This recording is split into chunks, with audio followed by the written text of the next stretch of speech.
Welcome to the Powbilly Power Hour, 90.1 FM. You are joining Geoff with an O of the Powbilly Power Hour on CJMP, and we are very lucky to have Earl Pereira, formerly of Widemouth Mason and presently with the Steadies. Yes. Welcome, Earl. Thanks, Geoff. Happy to be here, man. Excited to come. Powell River is going to be it's going to be a night. People won't want to miss it. So East Van Live and CJMP presents this at the Carlson Loft here, November 7th at 8 o'clock. So you're ready to take some ferries to get up here, I guess, eh? Yeah, it should only be maybe one, right? And then a bit of a drive. Well, where are you coming from before this, Earl? I will be coming from Vancouver. So I'll be taking probably, I don't know, the seashell one and then drive, or if there's a better way, I'll have to ask around. But I'm just going to tell you got two ferries, just so you know. Okay. Yeah. So one's 40 minutes, one's 50 minutes. So anyway, you'll love it. Yes. It's gorgeous. Yeah, I've always loved the Sunshine Coast. Like I haven't been there many times, a couple times only. Actually, I have some good friends that all live out there. Maybe not so much in the Powell River area, but I'm hoping to get them out for this show. And some, artists and musicians and studio owners have all migrated to the Sunshine Coast because it is a magical place. It's not like anywhere I've ever been, It's a lot different than regular West Coast BC and Vancouver Island. I think it's its own thing. All I can describe it as is magical. Just going to full-heartedly agree with you, and for the sake of getting as much information out of you as I can in this interview, we're going to start with talking about where I'm speaking to you. Where are you right now? I am in my hometown of Saskatoon, Saskatchewan. I was born and raised, and I still reside here. So I just moved into a new place. This is my new loft. Right downtown on the beautiful river, in the Paris of the Prairies, as Gord Downey once coined our city. But yeah, a lot of people don't know about Saskatoon. They assume us and Regina is the same thing, and it's really not. I like Regina. I have a good time when I go there. It's still Sask, but there's nothing like Saskatoon. It's a beautiful city. It's a music city, and I'm proud to be from here. I'd like to tell you I'm a prairie kid. Oh, you are? Yeah. I grew up in Winnipeg and Calgary. My family homesteaded around at Prince Albert in the 1870s, and we go quite far back. And I never let anybody talk shit about Saskatchewan. I never did, because I tell them they just haven't been there then. They haven't seen what it is. I think at least a quarter of the population of BC is probably from Saskatchewan or the prairies at some point. Everyone's just moved out west. Once you get tired of winter here, so you go to where it's warm most of the time. All you have to do is go to a BC Lions game when the Rough Riders in town. You got a good idea how many people from Saskatchewan. Yeah, that's exactly right, for sure. So I heard you refer to the Paris of the Prairies, which I also know it as. Just my background. It's also the city of bridges. Yes. And there's that's North Saskatchewan going through is it's quite scenic, and it cuts the city right in half, but it really defines the city as well. Oh yeah, it is. Pretty iconic to our landscape out here, and yeah, it's just it's got a lot of nicknames, but those two kind of are my favorite ones. I think. I got another nickname for you. What's that? Toontown. Oh yeah. And so this is where we're going to embark on the interview now a little bit more, because I want to dig into a little bit more about everyone. Sure. So Toontown, I thought it was kind of interesting because I found out that you are from Saskatoon. I started thinking about, there's other bands from Northern Pikes, Sheepdogs. There's other, and I guess Widemouth Mason would be from there as well. Absolutely. Yeah, I was just the only one that stuck it out here. The rest of that band at one point moved to the opposite ends of the country with me still here, which is actually kind of didn't help. It's not a great way to kind of keep a band together when you no longer live in the same city. It's like a long distance relationship at that point. I'm fully aware of those relationships, and they can be very trying. They don't ever work. I don't know it's great when you get together, really right? Yeah, unless it's not that long of a distance, then maybe it does. But yeah, Vancouver, Toronto, and Saskatoon, it's hard to keep a band together when you're in 3 places like that. Well, I just wanted to kind of just start off a little bit about how your family, just quickly, just because I'm also a historian and I'm a teacher. Sure. How did your family end up in Saskatoon? Well, my family are from the Philippines. I was conceived in the Philippines. My older brothers and sister were all born there, and when they were little kids, my mom and dad decided to move everyone here with 4 little ones, and my mom very pregnant with me.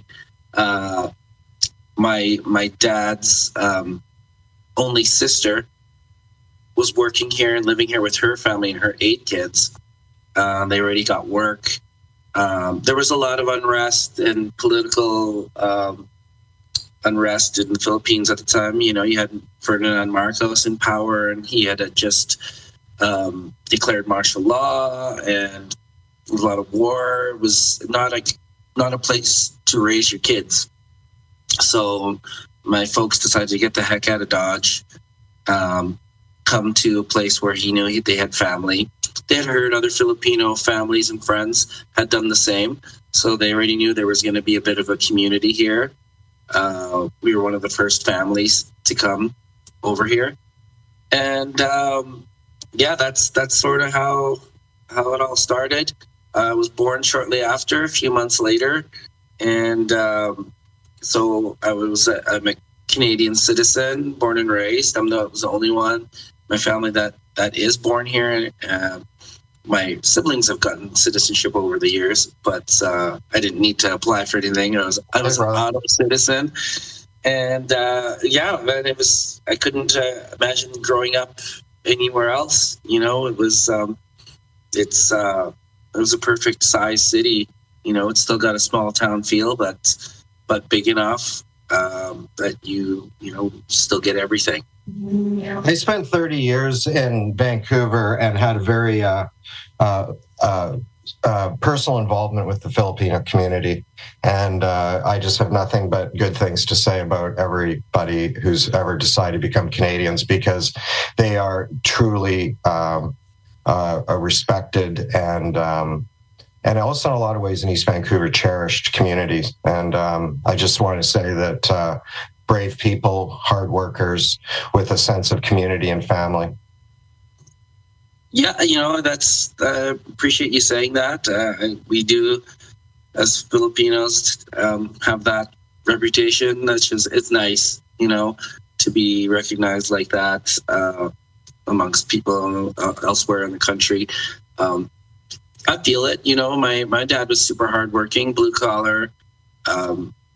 Him and my mom both, and we didn't grow up super well off or anything like that. They worked for everything that they got, and also gave us the opportunity to, do whatever we wanted to do in life. And for me, it was music, and they fully supported it. After they realized I was actually good at it, they didn't quite support it. It took my dad seeing us early Wide Mouth Days playing a show for him to be like, oh, I see. I get it. Because he's a huge music guy. When him and my mom were younger in the Philippines, they were involved in the music in the music scene. My dad would be helping out with arranging the bands, playing at the clubs. My mom would be like the door girl at all the shows, and they would kind of work together with the local Filipino bands that are all deadly musicians, and 7-piece horn section bands like emulating Tower of Power, and Oh, wow. Yeah, man. Family stone, Yeah. So my mom and dad have been around it, so it wasn't that they didn't want me to do music. It's that they knew you have to be really good at it to have a chance at a career at it. And my dad didn't realize that until he saw us himself.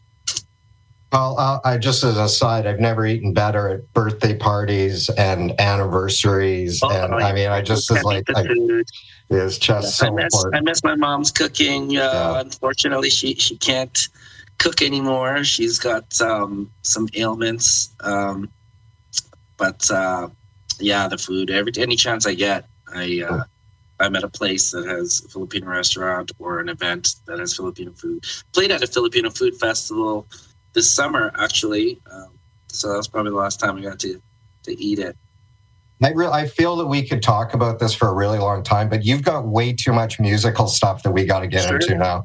But I just want to say thank you for sharing that. And I would love to be able to go on and about anyway. So, but I dig what you're bringing on, and I understand a lot about your community and your family. So what I did want to find out is, how did you learn your instrument and how did you choose that? It took me a while. I didn't start playing like when I was super young or anything like that.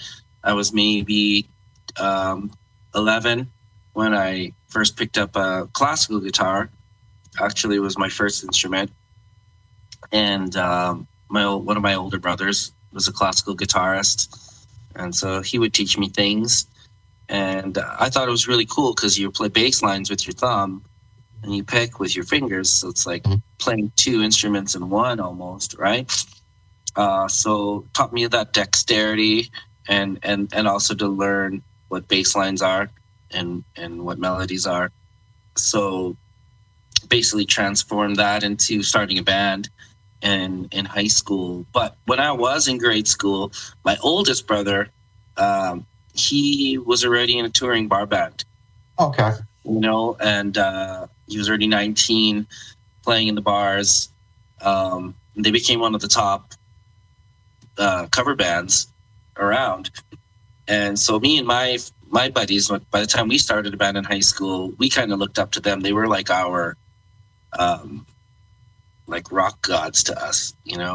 We would listen to like board tapes of their bar shows for hours. We wore those tapes out, and that was the inspiration of me, why I wanted to start a band. I wanted to, if my brother could do it, then maybe I could do it too, right?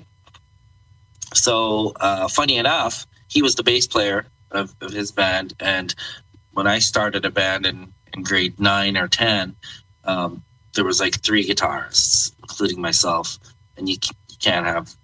Someone's got to play bass, Someone's got to play, and I became the de facto bass player just because my brother had one laying around the house, and I was like, well, he does that, so maybe I'll do it too then. So that's kind of how we got started, and then in high school, those are defining moments in my life. Anytime I see friends of mine now that I went to high school with, everyone still talks about it, how at my band in high school, they remember the songs we played, they remember the feeling it was, and everyone, I think, knew, including myself, that I was probably going to do music for a living. We were pretty good, even as 16-year-olds, 15-year-olds, and but yeah, it felt like the Beatles up there. You're hearing 300 screaming girls. That's why you do it. That's why you do it. You're just like, oh, I could get used to this. This is pretty fun. And then I know my brother's actually making a living doing it, so I'm just like, But yeah, my parents had none of that. They were like, you're going to university. We need someone in our family to finish university, and it's going to be you. I'm the youngest. So I was like, okay, well, I have friends going to university. How hard could it be, right? I was pretty good in school, grade-wise, A student. University was a different animal. I went to University of Saskatchewan, obviously. You go Huskies. That's right. And it wasn't easy It was nothing like high school. Pretty miserable. It was probably the darkest times in my life. Living at home still. So I didn't even get the fun experience of, what university is actually that you see on TV when you're a kid, those college movies. No, I was still living at home, going to school, not playing music. Pretty much that dream was dead, it seemed like at the time. Taking classes and doing things that I don't even really want. I'm not even interested in. It's that pressure of people talk about that Asian families, not so much Filipino families, but in our case, we fit into that this time around, that, the pressure for your kids to be doctors and lawyers and things like that. I had that placed on me. And it was tough. I did my time. I did a few years of university. By the third year, I was just like, I was gigging on the weekends. I picked up, Sean and I kind of picked up on a circuit that my older brother kind of passed on to us, backing up, someone from Alberta, an adult veteran musician who he had a knack of hiring younger musicians that he'd have to pay very much. And once my brother and them got to a point where they were too expensive, he fired them all and then hired us, right? So we'd play for $50 a night each, no problem, right? Yeah. Wow, it's $50. Yeah, I'll do this. To play music. And so yeah, on the weekends I'd be doing that. And I remember one weekend before during my last year of university, I just sat down with the people I was playing with, including Sean, who from Wide Mouth, and I was just like, I'm not going back to school. This is it. I'm done university after this, and I'm going to go music full time. Told my parents that. That's when I mentioned that earlier. They didn't like that. They were very upset about it. They feel like I wasted my time in university. Like, what were we paying for you to go to school for then, right? So I was like, shit, I better make it then. I kind of have to. If I'm doing this, I gotta make it count. And but I've always believed, with the people I was playing with, with Sean, between Sean and I felt like we had a chance. I thought we were talented and dedicated, and we were doing things that most bands, younger bands around Saskatchewan, weren't really doing, where we were playing 7 nights a week, months and months and months at a time, 6 weeks in Yellowknife, 6 weeks in Whitehorse, like those long stints, getting really good. But at the same time, we were writing our own music, recording our own music. We were just using these opportunities to help fund it. So we're making good money. Like, back then, $500 a week in Yellowknife is a lot of money. That was a lot of money. I was paying, buying my own gear, I had my own place. I was paying my bills and my rent, no problem, right? And so we were and it was just a matter of time. I thought before, we got the opportunity to not do covers anymore and be our own band.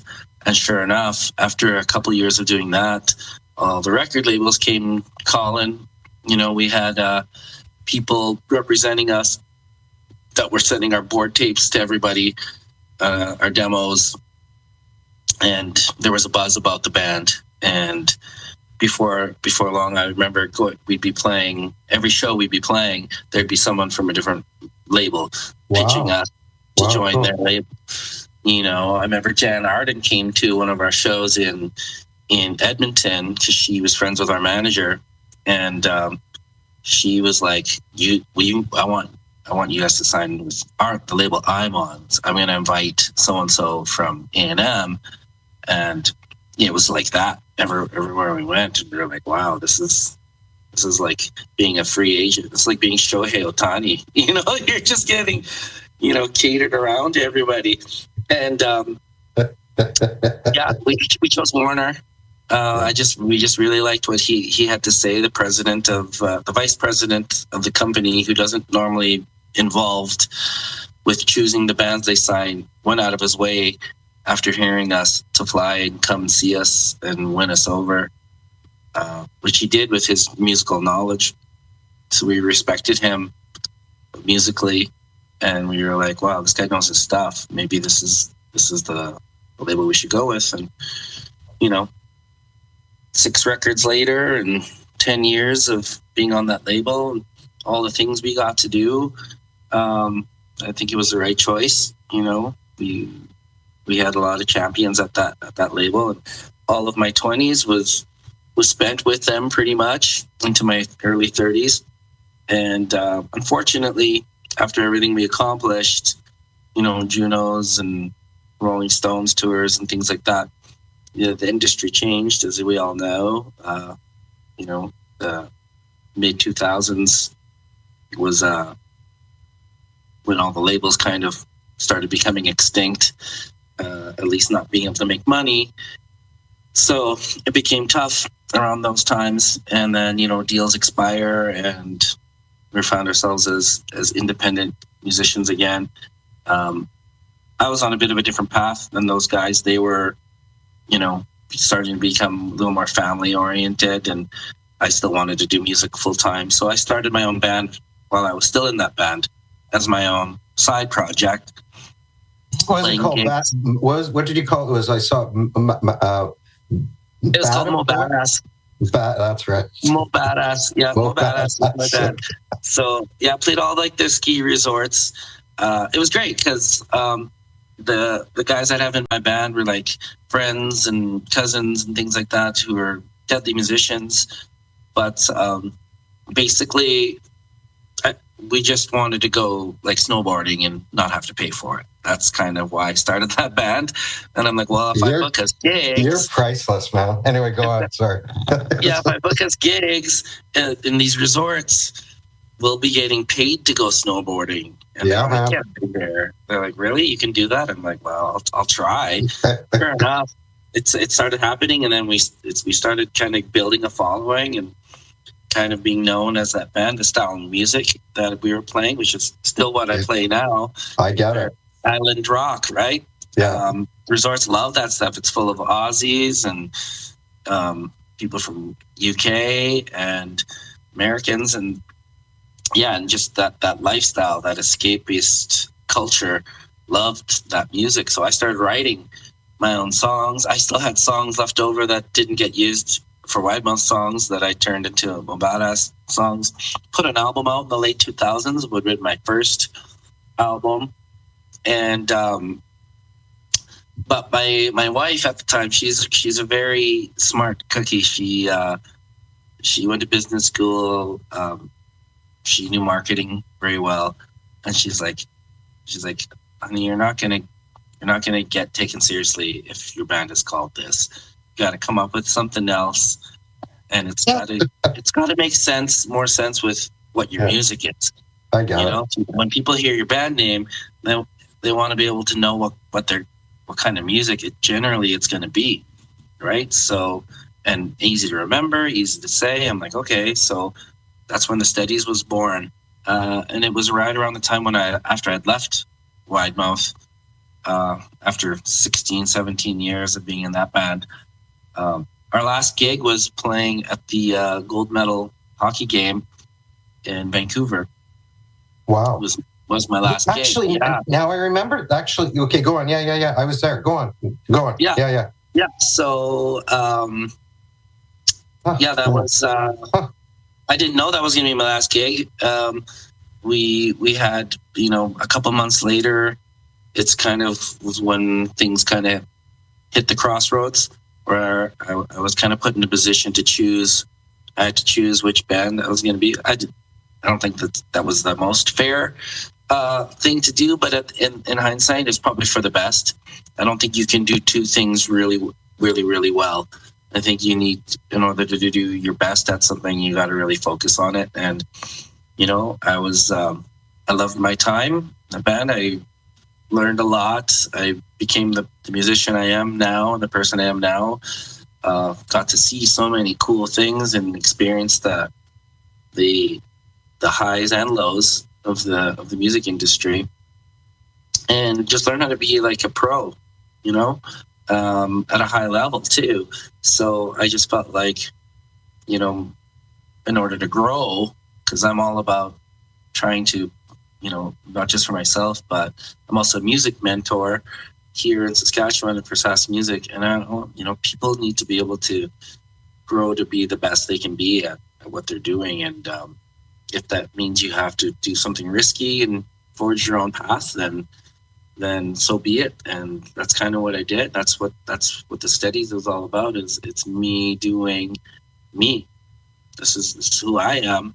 So the music I love, it's the music that I make with the talented friends that I have to travel with now. There's been many people that have been through the Steadies. I mean, we've been around a while now. It's 2011, 2012. The founding member who I started the band with passed away. I'm not sure if you knew that, but his name was Justin Lee. Juice. The Juice, yeah, Juice Lee. It was great because, I mean, the whole country like gave him a tribute, which was awesome, you know, to see that he got recognized.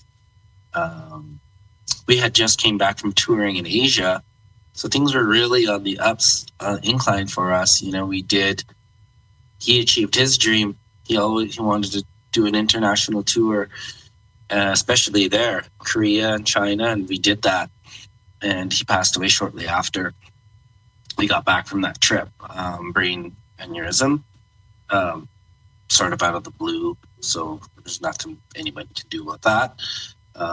It was very sad, but at the same time, I had to take basically a year off just to rethink, you know, is this a sign that maybe I should hang it up? You know, I had those moments with myself as you would, those inner struggles. You know, I'm not getting any younger, and I just felt like, what do I want to do with my life? You know, I just lost my music partner. Just in that weird feeling lost phase, right? And you know, you pick yourself back up, and I just felt like I need to do this not just for myself but for him. So I reformed the band with new guys, and who are the guys that are in the band now. And things were again on the upswing. We started really becoming the band that I've always wanted us to be, and playing great shows, playing festivals. And then COVID happened, and I heard about that. And then yeah, the old Sandy. Then now you're like stuck again in that same position, like having those inner struggles of like, is this another sign that I should just not do this anymore? You know, you couldn't really survive being a musician during those times. Couldn't really survive doing anything during those times. So again, just treated it like another obstacle to overcome. Good for writing songs, man. Those adversity is where the best songs come from, and I really take pride in my songwriting game. And came out of that, reformed again, and trying to rebuild what we started years before. And it just seems like things are really rolling nicely now. Still need something to come for everything to come together. We're not a household name yet. You know, not everyone knows the Steadies, but you know, I guarantee after people come to see the Steady show that they will remember us after that. And it's the old school way of doing it. You know, it's grassroots. It's being in front of people, seeing what you do, and feeling a part of something special. You know, I feel like every show we do, we treat it like it's our last, and it's engaging and super fun. I think for people of all ages, and the music is uplifting and positive. So I feel like it's what I'm supposed to be doing, whether it blows up or doesn't. I'm kind of over caring about that anymore. So fixated on it and obsessed with it, in my early days, because you were programmed to. I was programmed to think that way, that success is measured by how many awards you get and how many sales you have and how many people love you, right? Where now that I'm older and wiser, it's not about that. It's about doing what you love, making people happy, as many as you can, and getting better at what you do just by working at it and just making it your life's work. And that takes a lot of pressure off when you have that mentality, for sure. Now it's just I get to play and have fun and still pay the bills, but I'm having a way more fun time doing it. Being at peace with yourself once we get older is probably one of the main objectives. And, because there's a lot of angst in your 20s and 30s trying to figure out where it's going. And then you figure out who you are. Like my 50s are my favorite decade, by the way. I'm really quite enjoying it. Yeah, I'm enjoying it. But, I can see that. Well, you'll see. You'll see. Yeah. But I would say is that you have a new fan in me. I didn't know, I wasn't very familiar with the Steadies at all. So I've been listening to you guys around. I was a monster Sublime fan back in the early 90s. You're going to love us. Yeah, well, that's when I'm listening to it. But this island rock idea, I understand everything. And I'm going to say in this interview, you have knocked off so many of my questions in this interview, because you really... You're giving such a full interview, and I feel like I don't really even have to ask the questions, because the evolution of this conversation has filled in a lot of things that that I was interested in, and I didn't really even have to ask you much. I do have an question though. Yeah, please. So your last album was at the Lakeside Fest 2024 in Waskesiu. Yeah. And I found that interesting. You played over 3,000 shows. You've opened for Rolling Stones, AC/DC. It sounds like you've hit every continent available. And how did you end up in Waskesiu to do a live album? Where did that come from? People don't know Waskesiu is like the resort lake in Saskatchewan. We have 1 million lakes. We're known for our lakes and our fishing, and people from all over the world come to fish here and enjoy that side of our tourism here in Saskatchewan. But yeah, Waskesiu is about 2.5 hours north of Saskatoon. It's beautiful. It's the place that when I was in high school, all my friends would go work there for the summer.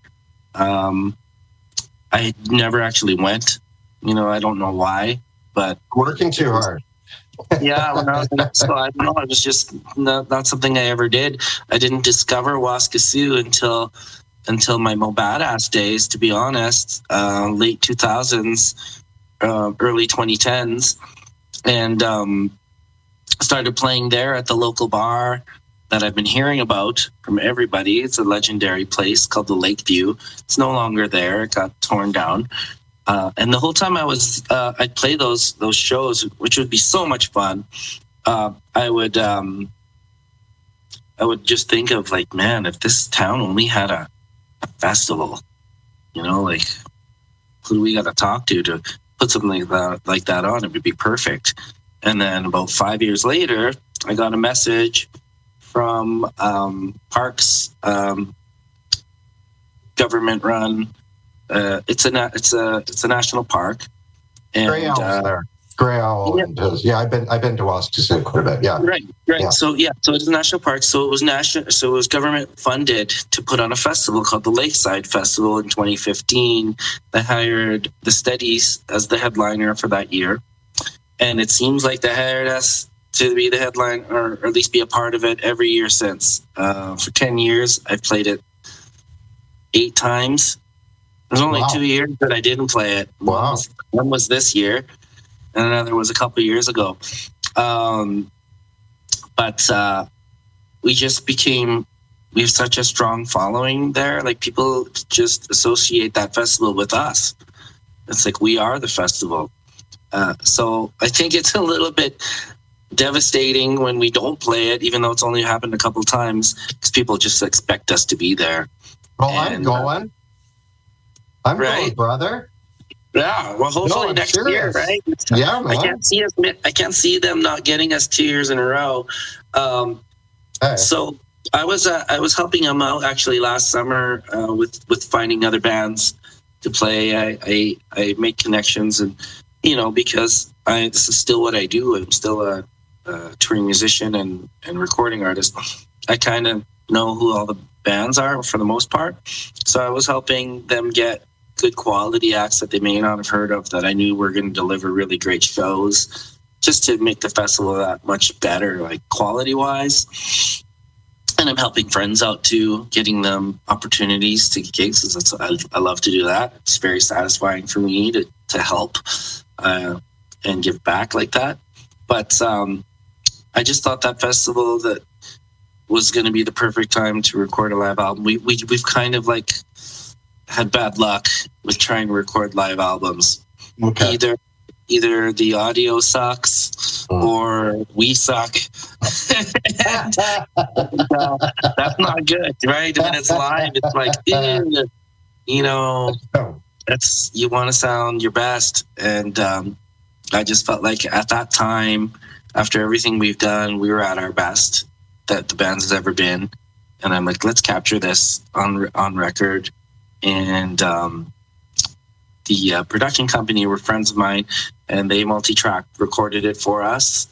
So, and I produce and mix. I don't know if you knew that, but it's what I do on the side as well. Okay. I produce music for other people, and I produce and mix our own music too. So, it was fun for me to sit there with all the tracks from that show, and mixing live isn't hard to mix, because once you've mixed and generally what the drums sound like, they're the same for all of the songs. So it's more of capturing that energy and the editing of like noise and things like that. So I worked pretty hard at it because I wanted it to be a great live album, or like as best as I could make it.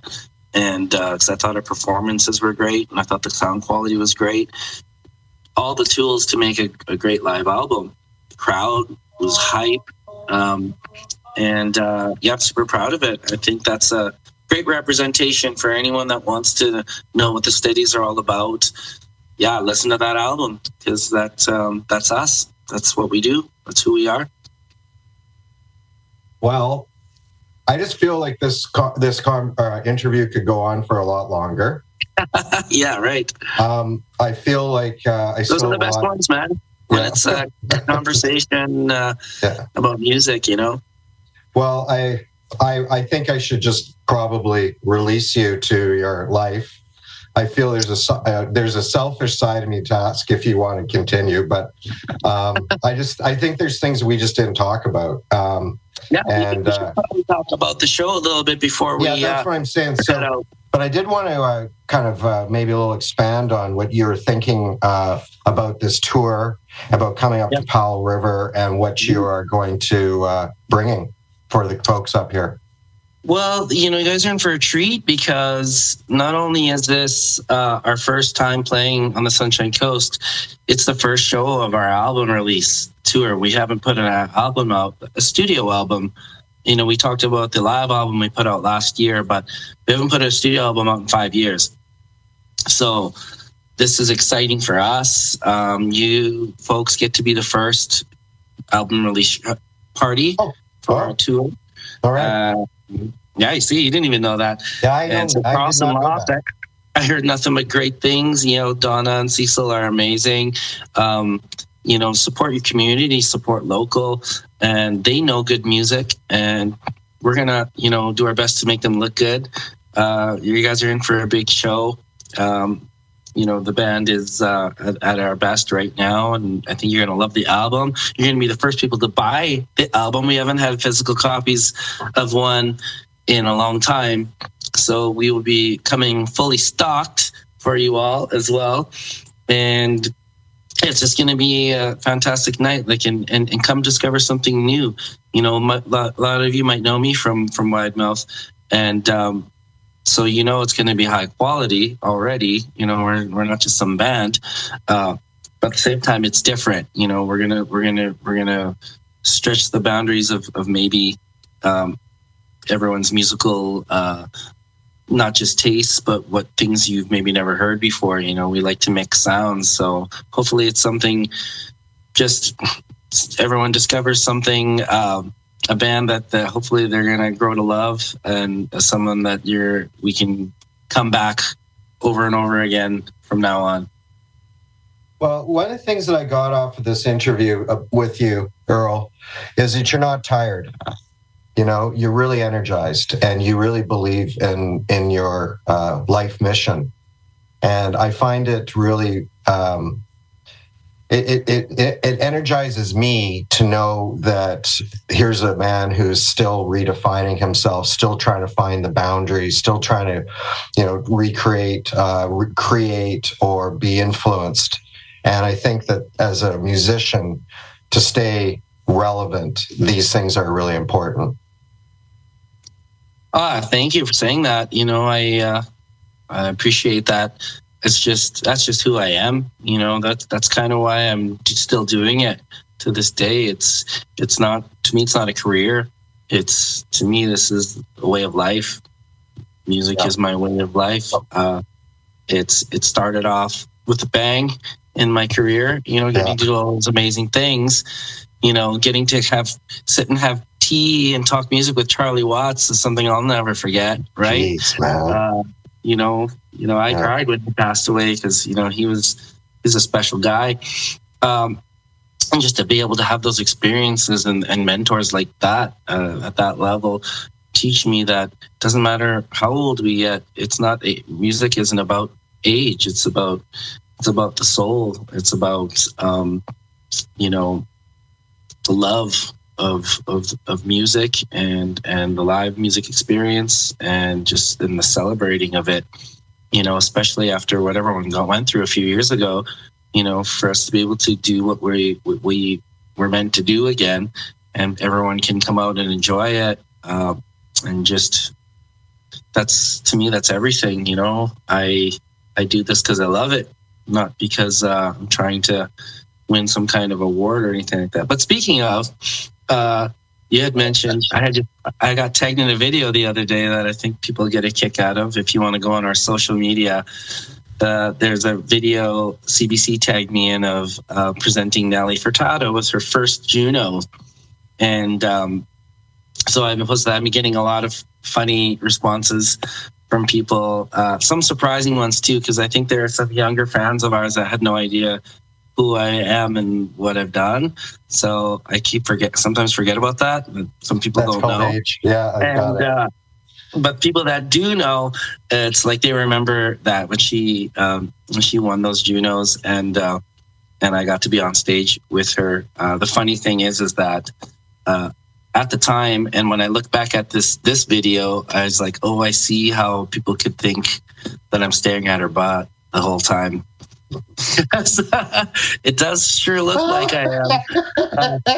But I was just trying to, like, you know, give her moment, and I was literally looking down at the ground. But because I'm behind her, it looks like I'm staring straight at her. So, friends are getting a kick out of that. And it's. Did your mom ever bring that up when she was watching it? Oh yeah. After it happened, that's all I heard about. And this was before social media. And I was getting messages, and people were calling me about it. And I was like, no, I wasn't. Oh my God. And now since I posted it again, I'm getting the same things over and over again that I got back then. But she's lovely, and yeah, you know, that's just kind of. It's sometimes a nice reminder to myself. You know, sometimes I forget the things I've gotten to do because I'm so focused on what's ahead. I don't really take time to look at, you know, what you've done, and I think it's good to do sometimes because you know, it is still who I was, still who I am. You know, I wouldn't be who the person and musician I am without having experienced that. You know.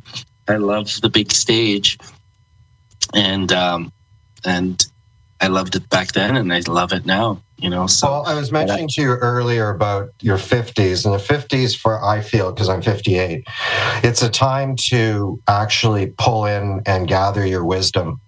And because you're just rushing through your 20s, 30s, and you're just kind of like a horse, trying to get to the next pasture. And you'll have some time. And those, because I think this interview personally could have gone like 2 hours, because I have so many things I could, and these are all things I just learned about you in the last couple of days. And I hope you do have some time to reflect on it, because you do have a very prolific career, and you are a part of the Canadian music scene. You're instilled in it. And with your work with Wide Mouth Mason, but I also believe what you're doing with the Steadies is, I think there's bigger and better stuff for you coming ahead too. Thank you, man. I do really appreciate all those things you said, and even a year ago to this day, we got inducted to the Western Canadian Music Hall of Fame, which was such an honor. Of course, like Brian Adams sent us a video thanking, saying good job, you guys. I'm like, oh, I grew up listening to that guy. He's still the king of Canada, right? Yeah. So to have him kind of welcome me into their Hall of Fame is pretty cool. But at the same time, I'm just like, I still feel pretty young. Like, I feel, like you said, I'm not tired. I have a lot I want to do. And hopefully the next thing I can be recognized for, not that that stuff matters to me, but it would be pretty satisfying to win something as the Steadies. Yeah, I get it. It is my own thing, and it would mean a lot for sure. So who knows? Maybe it'll be this album. Well, you should just thank those Filipino genes for you. You look like you could be 40, brother. So like.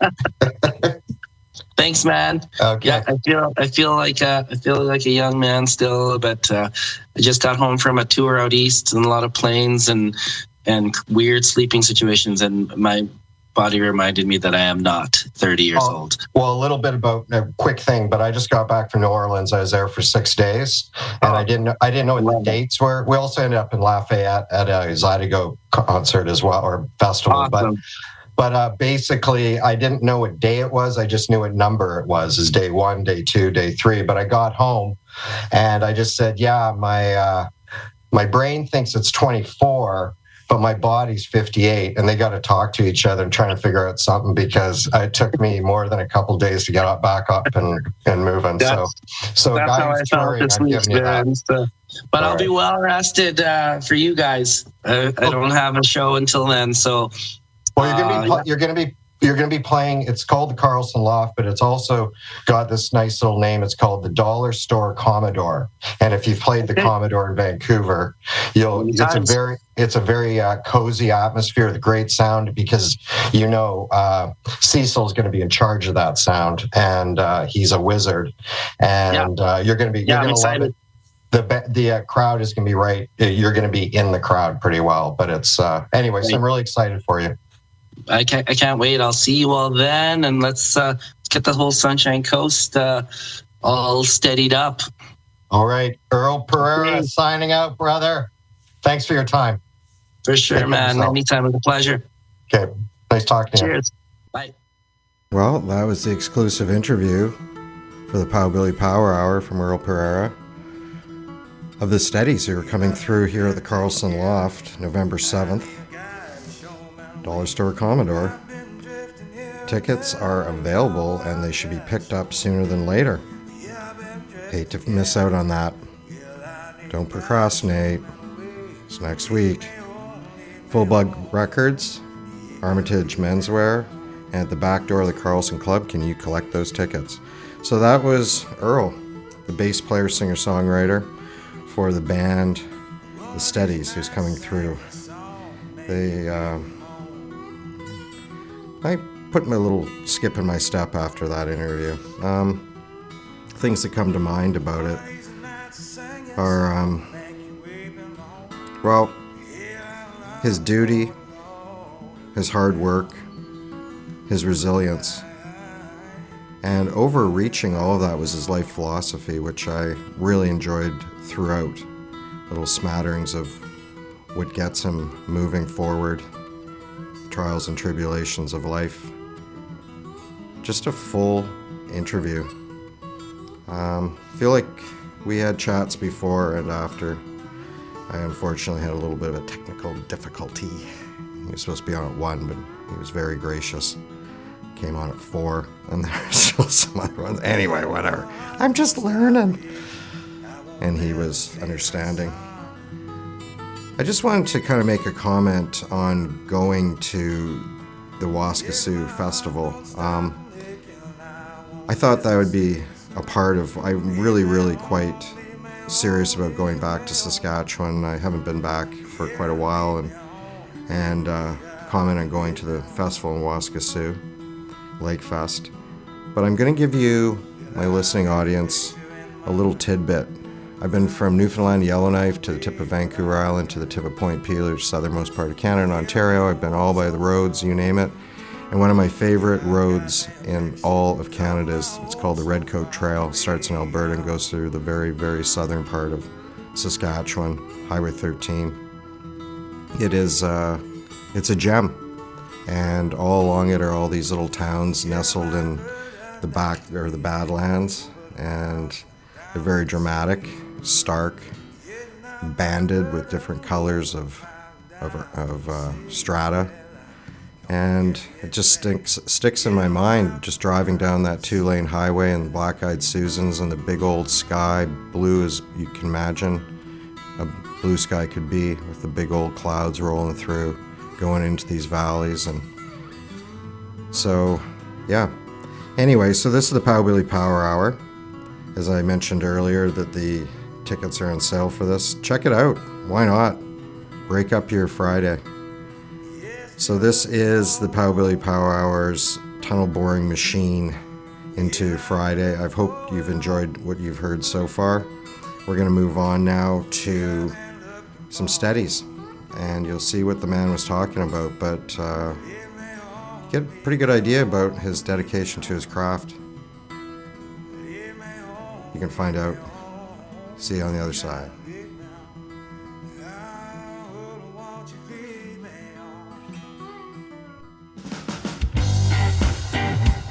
Steadies party in session. Victoria Ska Fest. 2, 3. Let's party. Party. Tonight we'll take ya, gonna make ya star that's shining so bright. So don't worry if it feels like you're moving too fast. It's alright. Don't turn down this bass sound. Vibrate spreading all around. It is your invitation to the party in session. Grooving on all night on a dance floor. Steadies party sensation. Grooving on all night on a dance floor. Going to a party, I hope you are hardy. So please let's get naughty. It's a funky reggae party. Going to a party, and I hope you are hardy. So please let's get naughty, cause it's a funky reggae party. Hey. Don't be lazy. Get up and dance with the man and lady. And feel the vibration. This is your invitation to the party in session. Grooving on all night on the dance floor. Steadies party sensation. Grooving on all night on the dance floor. You need to know.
We miss you guys, we really have. We haven't played in Saskatoon since last Jazz Fest, and sorry about that, by the way. You know, we want to make sure it's special. When you guys come to see us, you get excited. So, you guys excited tonight? All right. We got something special for you guys. This is inspired by maybe our biggest influence. So, I'm turning it over to guitar now.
understand. I got to be a patient man. No way for you to understand. I got to be a patient man.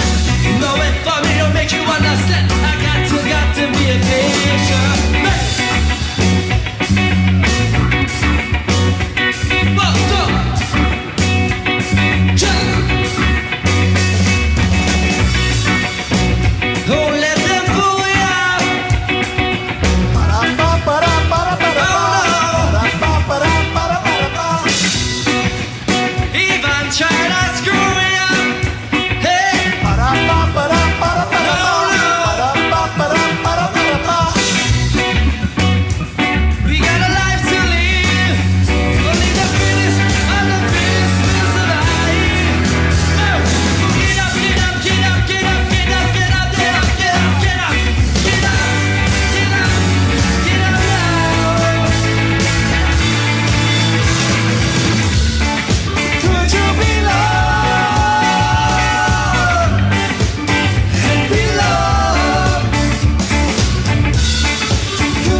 I'm an alley, you had me ghosted, like I ain't even know this. I hope you know this, stick to your words, better own it. You had me ghosted, why you tryna know where I'm posted?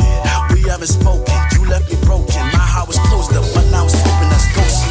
I don't know what I did to have you treat me like this. You're all I ever wanted, but now your face has me haunted. You had me ghosted, I'm feeling broken. So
I can be your vaporizer.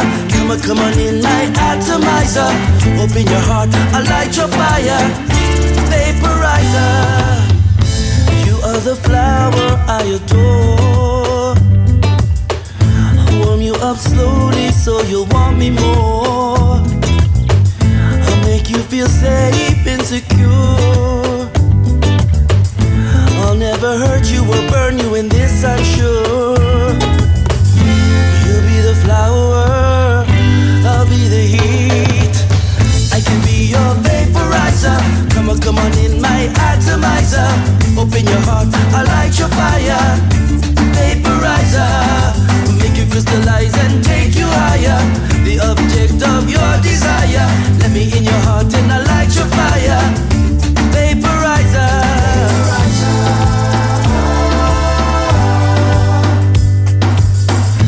I know just what you're looking for. Smoother experience I have in store. I'll hit you deep right to your core. Until you say you never felt like this before. You'll be the flower, I'll be the heat. I can be your vaporizer. Come on in, my atomizer. Open your heart, I'll light your fire. Vaporizer, I'll make you crystallize and take you higher. The object of your desire. Let me in your heart and I'll light your fire. Vaporizer. Latinas, Latinos, sipping tequila, drinking mojitos, dame malaque, Jalisco, Barra, Manzanillo.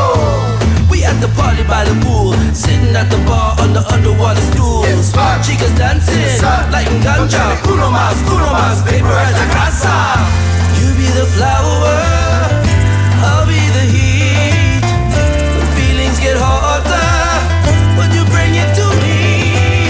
I can be your vaporizer. I can be your vaporizer. I can be your vaporizer. I can be your vaporizer. Come on in, my atomizer. Open your heart, I'll light your fire. Vaporizer, I'll make you crystallize and take you higher. The object of your desire. Let me in your heart and I'll light your fire. Vaporizer.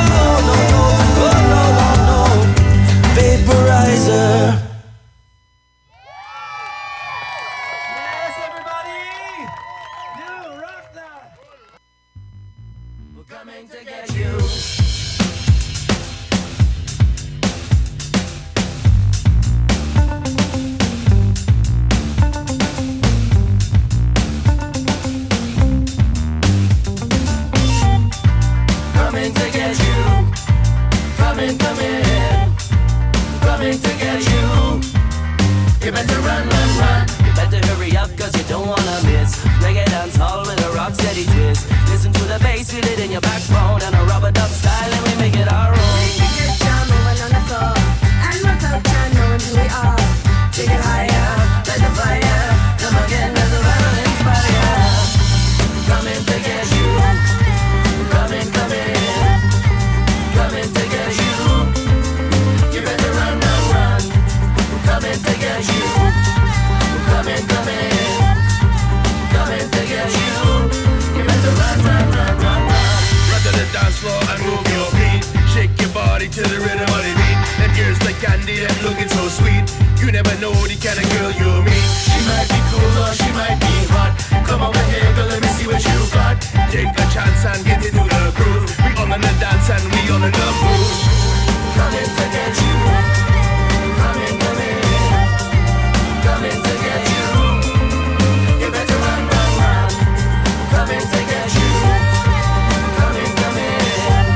So every woman, every man got to grab a dance partner, take him by the hand. But you better hurry up because you know it won't last. So run to the dance floor.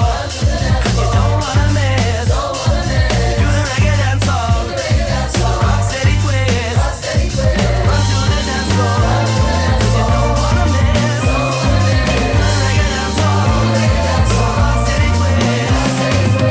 We get down, moving on the floor. And no doctor knowing who we are. Take it higher, like the fire. Come again, there's a Bible inspire. We're coming to get you. Coming, coming. Coming to get you. You better run, run, run. Coming to get you. Coming, coming. Coming to get you. You better run, run, run, run, run. I don't like music. No, no. I love it. Oh yeah. Yeah. Let's go, it's time to get ready. And party down with the steadies. Come on, it's time to get ready. Get down and do the rock steady.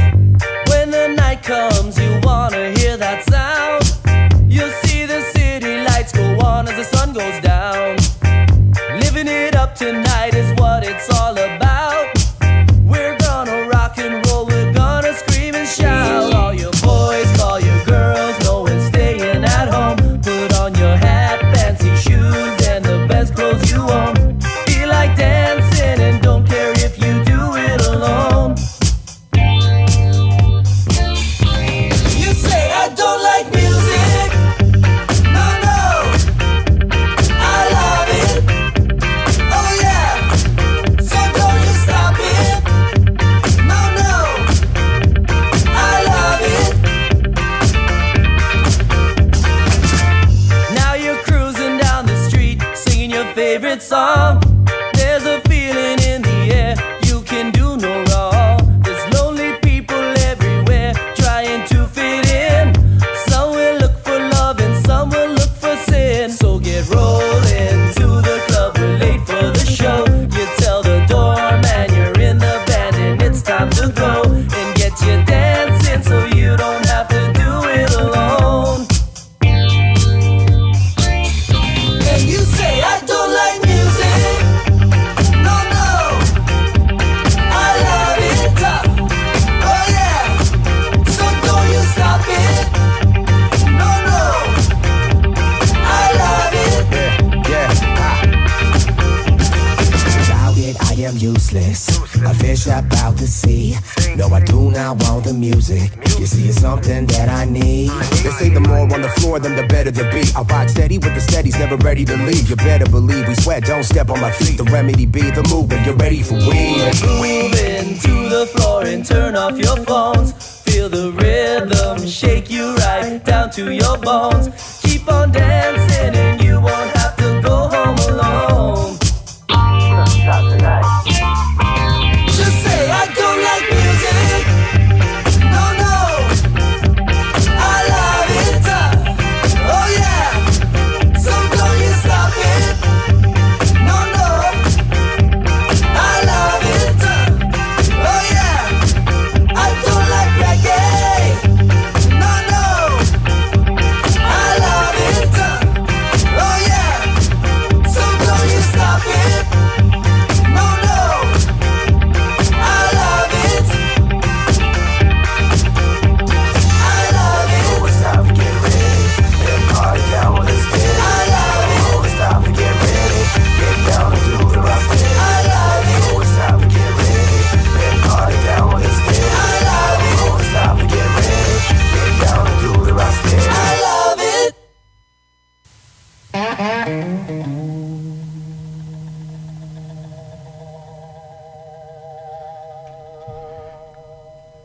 Little 10cc remix by the Steadies. Steadies are coming through here on November 7th at the Carlson Loft. Tickets are available. Come and get them. Might sell out. After that example of their tunes, I'm going. I can't. Oh, anyway. All right, so basically, we started off with the track that was kind of the first track I heard of the Steadies, Party, and moved on to Could You Be Loved, Bob Marley, MASH there, Ghosted, Vaporizer, Run, Run, Run, and finished with I Don't Like Music.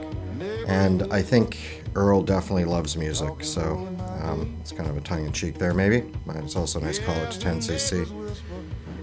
So anyway, also opening for the Steadies is Ari Dubline, aka DJ Triple Dub here from CJMP, from the Powtown Get Down hours. And he is on from 8 to 9:30, so he'll get you in the mood for what you're about to get on with. And so I just want to recognize that that was 2 6-packs of Canadian content, and being from Saskatchewan, I imagine it'd be Pilsner. Why wouldn't it be? And I just want to say thanks for listening. Kelly Jo Phelps accompanying us through the most of this, but this is Willie Crowder. Love this dude. 2 songs. Wish I could find more. Anyway, so it's Geoff with an O. It is the day before Halloween, and it is 6:58, and it's the Powbilly Power Hour here on CJMP 90.1. Come out and check out the Steadies, November 7th, the Carlson Loft. Well, thank you for listening, and hopefully that the rest of the night is as groovy as this one, and I already know you got a jam-packed 2 hours coming up. Claudia's here. So once again, catch you on the other side. Bye.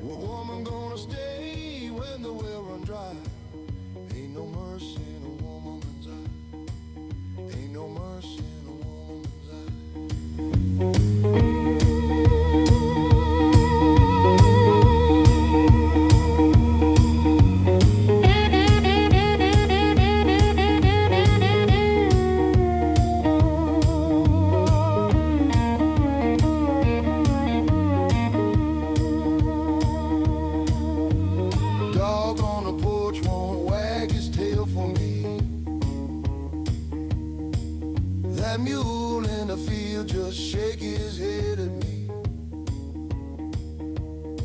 Even a rooster turn away, know my misery.